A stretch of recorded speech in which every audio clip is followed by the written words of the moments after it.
Асуултаа буруу ойлгоод яваад өглөө. 1200 төгрөг олон нийт төлж байгаа учраас олон нийтээр радио телевиз байж чадж байгаа юу гэж хэлсэн шүү дээ. Айл өрг булан автоматар тогны мөнгөнд нэмж аваад байна шүү дээ. Тэгтэл та хэд маань 1200 төгрөг нэмнэ гэж яваад өглөө. Анханасаа. Мигмар сүрэн бол бүр нэмээд бид нар хараад бус байдлыг бий болгоно гэж шүү дээ. Гүн шүү дээ. Та хэд өрг бол юу гэхээр олж байгаа одоо орлого яаж татвар төлөгчдийн айл өрхийн тогны мөнгөд нэмж автоматар авахгүйгээр яаж санхүүгийн бол үйл ажиллагааны зөв менежментийг хийх гэж өссөн шүү дээ. Компанирын бол тууд шүү дээ. Тэгээд компанир ирэх юм бол одоо тузын гишүүд нь ажилтаас авж байгаа нийгмийн даатгалын шимтгэлээ нэмнэ гэж яг адилхан ярьж л шүү дээ.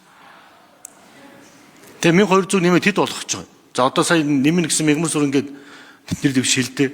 Та одоо нэмнэ гэж хэлж чинь нэмээд Монголын үндэсний олон нийтийн радио телевизээ хараад бус байдлыг хадгалнаа гэж байна. Улс төрийн томилгоор бүгд томилгож байгаа ш та нар бүгдээрээ. Тэгээ яаж хараад бус байх?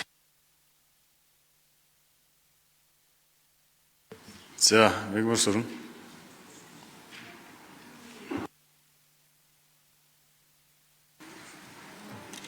Мягмар сүрэн шийдвэр гишүүний асуултанд хариулъя.